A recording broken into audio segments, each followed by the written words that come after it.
Welcome back to True Turnings. This is Dennis, and right off the bat, as always, want to say thank you for watching. Figured I'd do a quick little update where we're at with the channel. Been a couple days since I uploaded a video since turning the window to the world blank. I've been kind of playing around with the shop a little bit, getting tools reset back up in a different area, experimenting with a better camera position for some of the shots. As you'll see here, I'm doing this one as a typical overhead. I built an overhead rig. Once I kind of get the shop cleaned up a little bit, I'll put some pics up on the old Instagram and Facebook page showing those. But what I figured I'd do today is, in the last video I talked about how I use just basically the Easy Wood Tools finisher for all my work, for, well, all my pen work, that is. And how I like it because I can sharpen the carbide tips on that. So what I figured I would do is go ahead, and I'm actually going to sharpen one of them and kind of go through the steps that I use on it. One thing that I don't have is my cutting oil. Bad machinist, I know. Well, considering I'm not really a machinist, but that's beside the point. I do have the diamond stone. I'll have links below in the description too for each of the items that I use. It's really simple. All you need is basically your tool to get the carbide out of the tool. I use a little diamond card. This one is a diamond sharpening card from DMT, the leader in diamond sharpening. Not a sponsor, just one that I had picked up off Amazon, probably a year ago. And it's still working decent. It's not bad, but I could probably use a new one because it is from Amazon. But I'll have a link down in the description to this card as well. And it's just a matter of putting a little bit of some type of fluid on it to keep it going. Now, sharp viewer might see that that doesn't look that bad. I had actually done this entire video once already, and I was not happy with it at all, so I'm reshooting it. One of the joys of being a photographer. But anyway, again, I want to thank everyone for watching, and I'm going to go through the steps. It's really simple.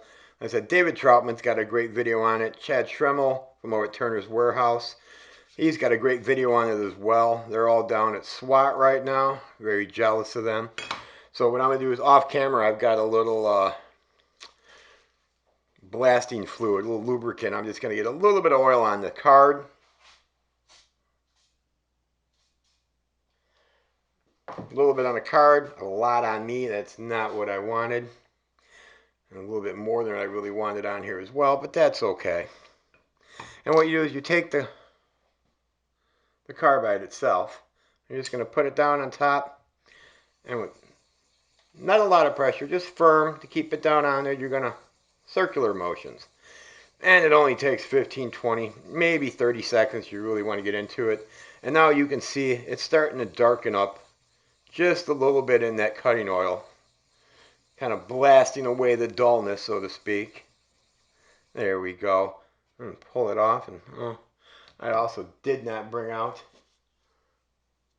a paper towel to wipe this down with. One moment.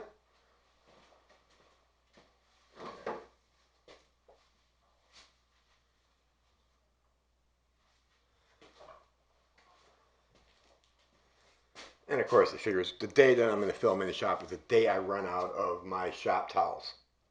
So what I'm going to do there is a great thing about having shop is just wipe this down on my pants leg. Hey, like I said, I'm not a professional at this at all. I'm just an everyday guy like everybody else. So you do what you got to do. And now you can see if we get the focus there a little bit. There we go. Very sharp. Good to go.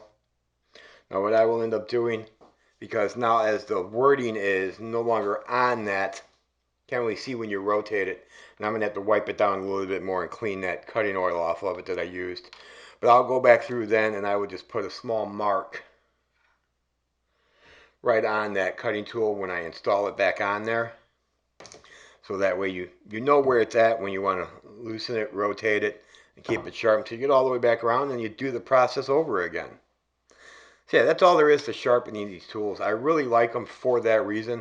I've had this cutter 8 months. I've got another one as well that I kind of cycle through, and I also have a negative rake. carbide insert for the Easy Wood Tool, Easy, the Mini.